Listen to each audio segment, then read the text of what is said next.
پاکستان کے ضلع قصور کے اس نوجوان مجاہد کی کہانی جس نے اسرائیل کی سرحدوں کو ہلا کر رکھ دیا۔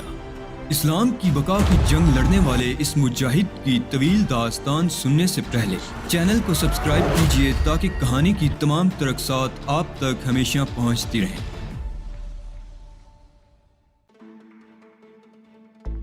کیرٹ کا کیا حال ہے؟ میں نے اسے پوچھا۔ ٹھیک ہے، تمہاری واپسی کا انتظار کر رہا ہے۔ کیا تم نے اسے یہ تفصیل بتائی؟ ہاں۔ کیا کہتا ہے؟ خاموشی اختیار کر لی ہے۔ کوئی جواب نہیں دیا۔ میں چاہتا ہوں ڈینی کہ اس سلسلے میں تم بھی خاموشی اختیار کرو۔ ابھی میں کوئی قدم نہیں اٹھانا چاہتا، سکون سے کچھ وقت گزارنا چاہتا ہوں۔ میں تمہارے لیے کچھ تیار کروں؟ صرف کافی، میں نے جواب دیا اور ڈینی باہر نکل گئی۔ میں دل ہی دل میں مسکرا رہا تھا۔ اچھا چکر چلا تھا یہ بھی۔ شہناز مرزوقہ اور دانش رمزی کے خواب و خیال میں بھی نہیں ہوگا کہ وہ مجھے کس آتش فشاں کا روپ دے رہے ہیں۔ اگر میں ہوشیاری سے کام نہ لیتا تو بات ہی بگڑ جاتی۔ کافی پینے کے دوران ڈینی مجھ سے گفتگو کرتی رہی اور میں اس کی باتوں سے اندازے لگاتا رہا۔ یہ خیال یقین میں تبدیل ہو رہا تھا کہ لوئی ساربن فارمولے کے چکر میں ہی تل ابیب کیا تھا، لیکن فوری طور پر تنظیم کو اس بارے میں اطلاع دینے کا کوئی ذریعہ نہیں تھا میرے پاس۔ دوسرے دن ڈینی دوپہر کو کسی کام سے چلی گئی۔ میں اس دوران کچھ نئے منصوبے ترتیب دے چکا تھا۔ ان حالات میں میرا شہر میں بھٹکنا میرے لیے خطرناک ہو سکتا تھا، اس لیے ڈینی کے جانے کے بعد میں نے ٹیلی فون ڈائریکٹری میں نمبر دیکھ کر ایک ہوٹل میں اپنے لیے ایک کمرہ بک کرا لیا۔ میرا خیال تھا کہ خاموشی سے یہاں سے نکل جاؤں۔ کون جانے یہ مس ڈینی اندر سے کیا ہے۔ اور پھر سولیتا مجھے کیرٹ کے بارے میں تھوڑی سی تفصیل بتا چکی تھی۔ پھر کچھ دیر کے بعد میں ڈینی کے فلیٹ سے باہر نکل آیا۔ سڑک پر کچھ دور پیدل چلتا رہا، پھر ٹیکسی کی تلاش میں نگاہ دوڑائی۔ کچھ دور ایک ٹیکسی رکی تھی، لیکن ایک اور آدمی اس ٹیکسی میں بیٹھ گیا۔ ٹیکسی میرے سامنے سے گزری تھی، لیکن جو شخص اس میں بیٹھا ہوا تھا اسے دیکھ کر میرا دل دک سے رہ گیا۔ میری آنکھیں دھوکہ نہیں کھا سکتی تھی۔ ہاں، وہ ہاربن ہی تھا۔ میں سکتے کی سی کیفیت میں کھڑا رہ گیا۔ ہاربن ان لوگوں کی قید سے آزاد ہو گیا۔ وہ واپس آ گیا۔ یہ بڑی سنسنی خیز بات تھی۔ شہناز مرزوقہ اور دانش رمزی کا کیا ہوا؟ ایک دم ذہن پر بے پناہ بوجھ آ پڑا تھا۔ کیا وہ لوگ کسی حادثے کا شکار ہو گئے؟ اگر ایسا ہو گیا ہے تو میرا بوند سے نکلنا بھی دشوار ہو جائے گا۔ میری موجودگی یہاں غیر قانونی ہو جائے گی اور پولیس مجھے گرفتار بھی کر سکتی ہے۔ گویا یہاں بھی مصیبتوں کا آغاز ہو گیا۔ اگر لوئی ساربن ابھی تک ان لوگوں سے نہیں ملا ہے تو بہت جلد وہ ان سے ملاقات کرے گا۔ کم از کم ڈینی براؤنسن کے بارے میں میرا یہ اندازہ تھا کہ وہ لوئی ساربن سے بہت بے تکلف ہے اور لوئی ساربن یہاں آنے کے بعد سب سے پہلے اس سے رابطہ قائم کرے گا۔ چنانچہ یہ بہتر ہی ہوا تھا کہ میں نے ڈینی براؤنسن کا فلیٹ چھوڑ دیا تھا۔ تھوڑی بہت دیر کے بعد لوئی ساربن کا معاملہ منظر عام پر آ ہی جاتا اور پھر ڈینی کے لیے یہ فیصلہ کرنا ضروری ہو جاتا کہ ہم دونوں میں سے اصل لوئی ساربن کون ہے، اور ظاہر ہے میری شخصیت منظر عام پر آ جاتی۔ میں نے جو پروگرام بنایا تھا اب اس پر عمل کرنے کا موقع نہیں رہا تھا۔ میرے لیے بہتر یہی تھا کہ کہیں روپوش ہو جاؤں اور اس کے بعد آئندہ کے لیے کوئی فیصلہ کروں۔ یہ نہایت عمدہ بات تھی کہ میں نے ہوٹل میں کمرہ بک کرا لیا تھا اور ابھی تک ہوٹل نہیں پہنچا تھا۔ یہ کمرہ میں نے ایک فرضی نام سے بک کرایا تھا اور ہوٹل والے نہیں جانتے تھے کہ کمرہ بک کرانے والا شخص کون ہے۔ اگر میں ہوٹل پہنچ کر اپنا کمرہ طلب کرتا تو مجھے اس میں کوئی دقت نہ ہوتی۔ چنانچہ میں نے ٹیکسی کی تلاش میں نگاہیں دوڑائیں۔ قرب و جوار میں کوئی ٹیکسی نہیں تھی، اس لیے تھوڑا سا پیدل چلنے کے بعد مجھے ٹیکسی مل گئی اور میں اس میں بیٹھ کر ہوٹل کی طرف چل پڑا۔ سامان وغیرہ میرے پاس موجود نہیں تھا، لیکن اس کا بندوبست بعد میں بھی ہو سکتا تھا۔ چنانچہ میں ہوٹل پہنچ گیا۔ ہوٹل نہایت خوبصورت تھا، بہت وسیع پارکنگ لاٹ اور اس کے بعد اس کا صدر دروازہ شروع ہوتا تھا۔ میں صدر دروازے سے اندر داخل ہوا اور ایک بڑے ہال میں پہنچ گیا جہاں دونوں سائڈ ریسیپشن کاؤنٹر بنے ہوئے تھے۔ سامنے ہی چوڑی سیڑھیاں اوپر تک چلی گئی تھی اور اس کے بعد ہوٹل کا مین ہال تھا۔ سیڑھیوں سے اوپر پہنچا ہی تھا کہ دفعتاً ٹھٹک کر رک جانا پڑا۔ سولیتا چند لوگوں کے ساتھ اسی جانب آ رہی تھی اور ان لوگوں میں نے مسٹر اسمتھ کو صاف پہچان لیا تھا۔ انہوں نے بھی مجھے دیکھ لیا اور ایک لمحے کے لیے میرے بدن میں سرد لہریں دوڑ گئیں۔ دوسرے ہی لمحے سولیتا تیر کی طرح میری طرف آئی۔ مسٹر اسمتھ بھی تیز تیز قدموں سے چلتے ہوئے میرے نزدیک پہنچ گئے تھے۔ او میرے خدا، میں تمہیں زندہ سلامت دیکھ کر کس قدر مسرور ہوں مسٹر ہاربن۔ تم واقعی خیریت سے ہو؟ سولیتا اداکاری کرتے ہوئے بولی۔ سوری ہاربن، تم پر جو کچھ بیتی میرے لیے وہ بے حد شرمناک ہے، لیکن تم دیکھو گے کہ میں اس کے ذمہ دار لوگوں کو کس طرح سزا دیتا ہوں۔ بلکہ یوں سمجھو ان کا انجام تمہارے ہی ہاتھوں ہوگا۔ مجھے بے حد افسوس ہے، مسٹر اسمتھ نے کہا۔ کیا آپ لوگ واپس جا رہے ہیں مسٹر اسمتھ؟ میں نے سوال کیا۔